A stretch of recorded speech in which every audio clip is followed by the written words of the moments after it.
Hello everyone, hope everyone's having a good day.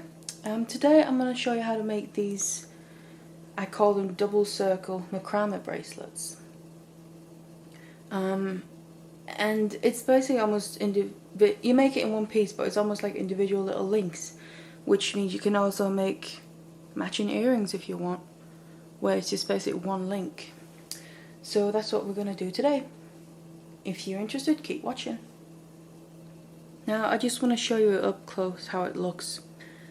You can tell it's almost like little links put together, where there's obviously two circles running around each bead.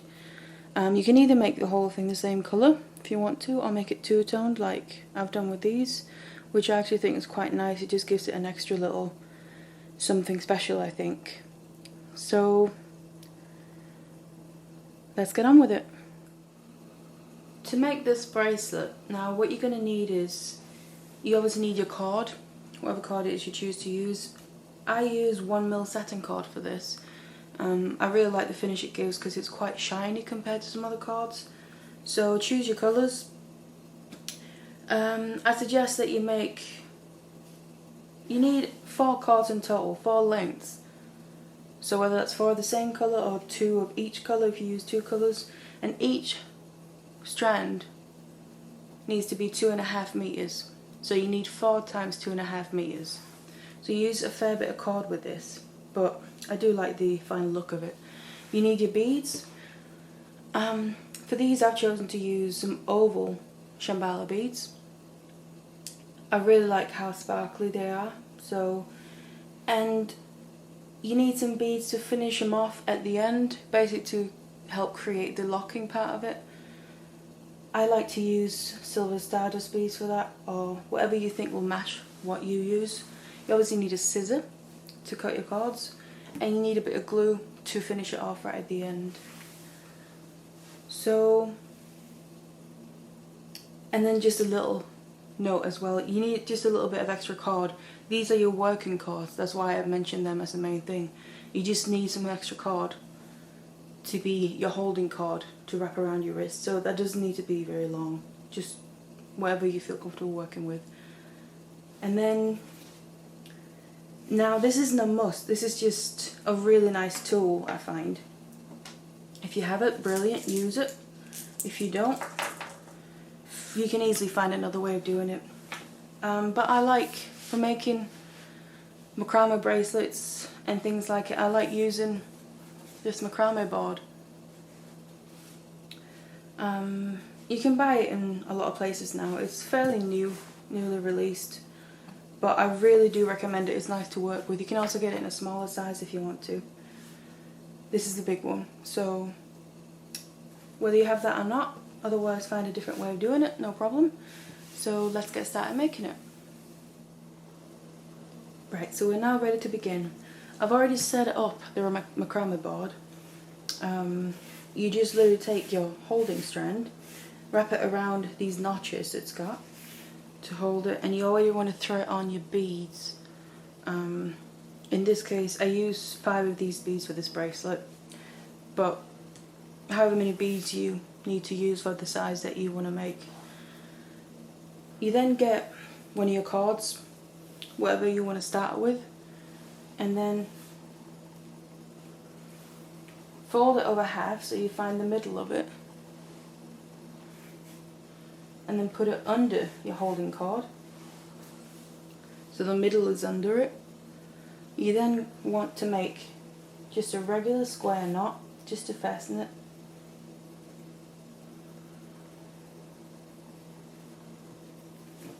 Like this. Tighten it and pull it up.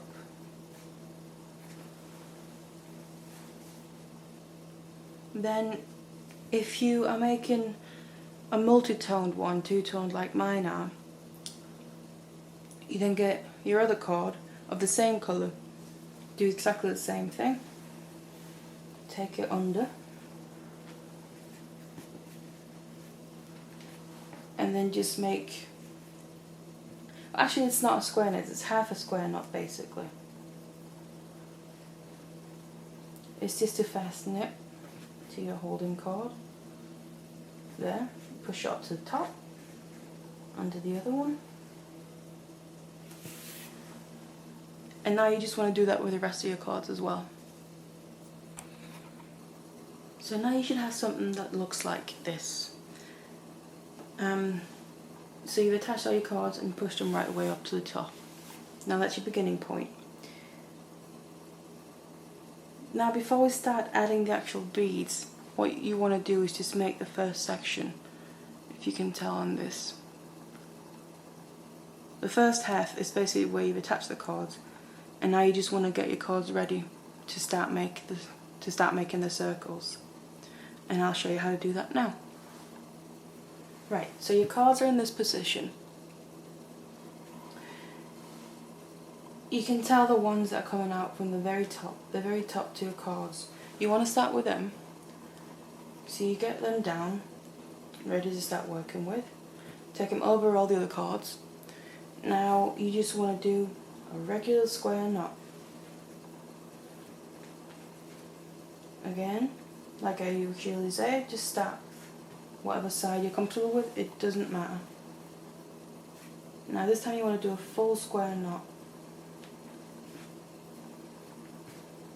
And bring it right the way up to underneath the other ones. So you've done that. Now you continue the next one down. Another square knot.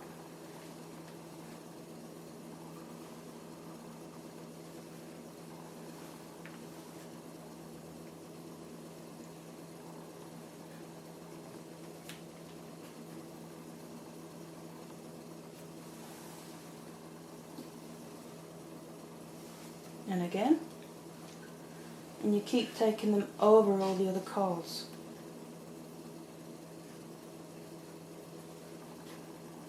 Because that's what's going to give that almost layered look, I guess you can call it.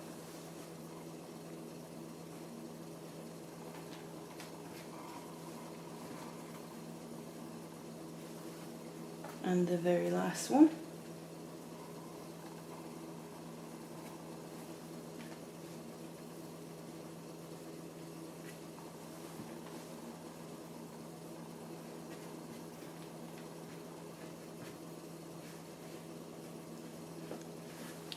There you go.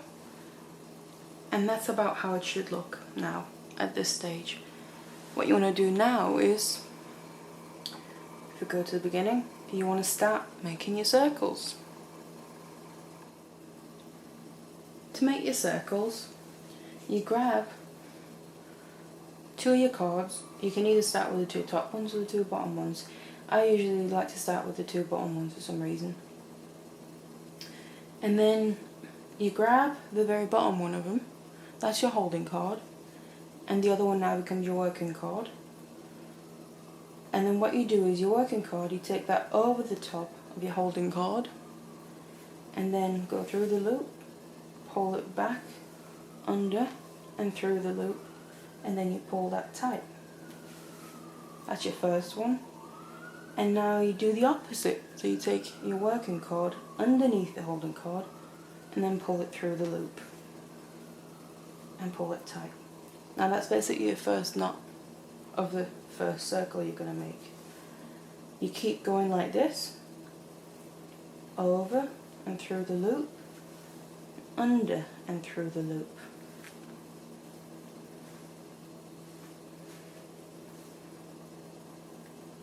Take it over and through the loop, and pull it tight, under and through the loop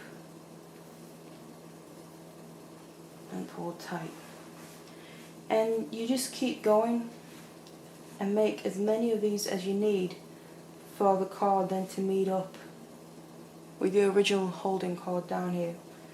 For these ones, the inner one, I've made 10 knots in total, and when I say knot I mean you can see little loops forming on top.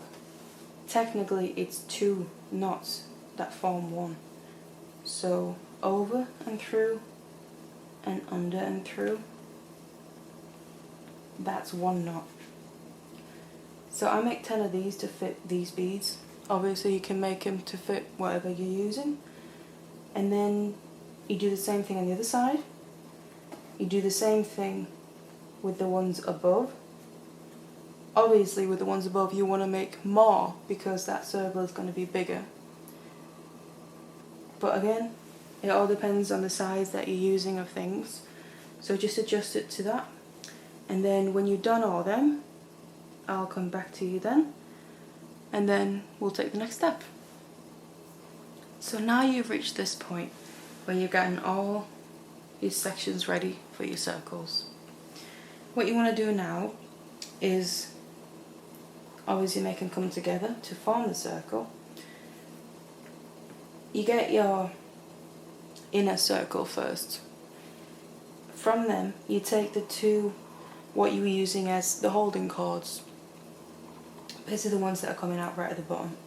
Take them, one from each side. You want to do the same as you did in the beginning basically. Make half a square knot, and as you see now, it hugs the bead just perfectly. And this is also where you can find out exactly if you need to make more or less knots to make it fit whatever bead you might be using. Now you've done that, and you're going to find that it's going to come loose because you're kind of forcing it into position, but we'll fix that with the second one. You take the next two from underneath, make again half a square knot, exact same thing. And before you tighten the second one completely, you want to just tighten the first one, hold it down, and then tighten up the second one. And that will hold them both in place. So you've now tightened the first circle. Now get those out of the way. You want to do the exact same thing with your outer one. Grab your two cords, the most bottom ones, make one or half a square knot, tighten it,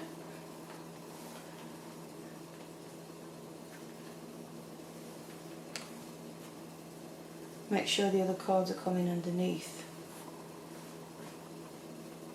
use them now, make another half a square knot.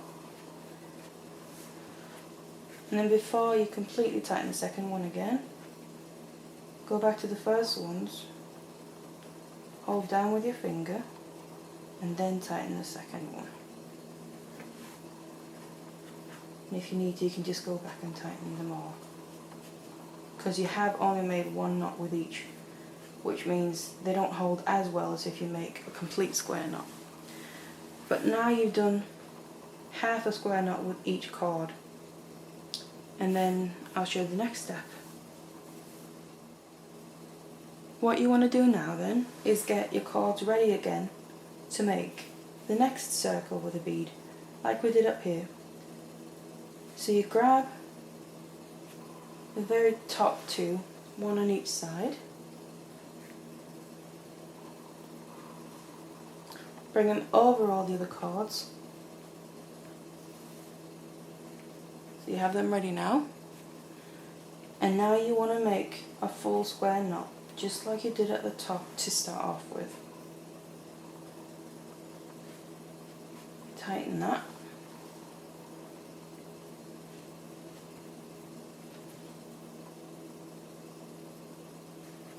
There you go, first one. Take the next two cords, which obviously if you're using two different colours, it's a bit easier to distinguish then. Again, bring it over all the other cords, make another square knot.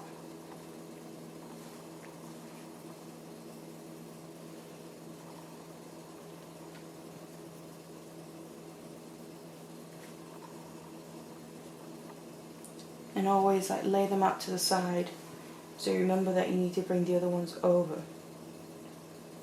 Take the next one.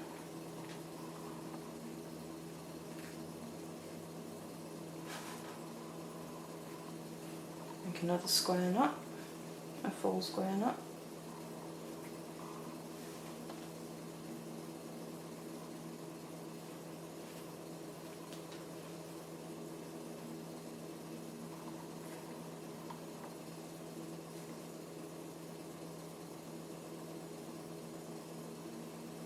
And then take your last two.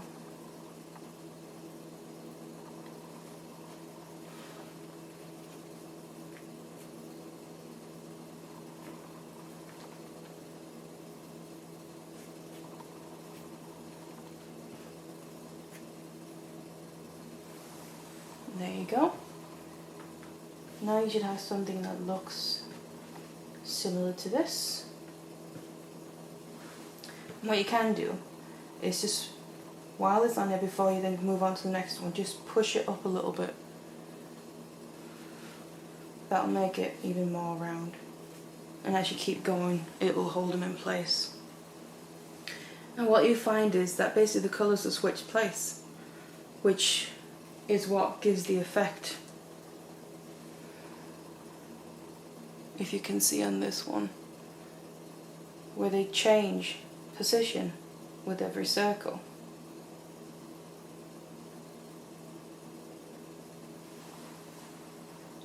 Of course, if you're using the same colour card on all of them, that won't matter, but it's an effect, I quite like it, so yeah. And you just continue like this until you've done as many, what I like to call, is I call this a link, and then you continue till you've made as many links to fit your wrist or whatever you're using it for. And then I'm just going to tell you how to finish it off at the end, because it's really simple. When you come to the very end, after finishing your last bead, you're going to have what looks exactly like this, what we've just done. This is going to be your end, so it's basically the same as the beginning, except you've got all your cords coming out. Now what I do is I flip it around to the back side, because that is actually where all your cords are coming out, on the back side, and I just put glue. I'll just show you. You can see. You can kind of see all the cords are actually coming out on the back side. And then I take my glue. For some things like jewellery, I like to use this specific glue. I have different kinds of glues for different purposes. I find that different glues work well for different things, so for this kind of thing, I like the one that's called Hypo cement. One of the reasons is it's got a really fine tip, if you can see that, which makes it good for really good precision work, and it also holds really well. So, and it dries clear, which is really important when you're making jewellery.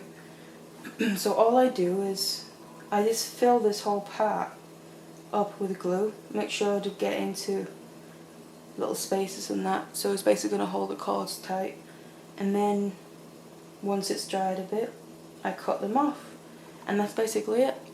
It's that simple to finish it off. And then at the end, you can choose to finish it off in loads of different ways. I like to make these adjustable, also macrame finish.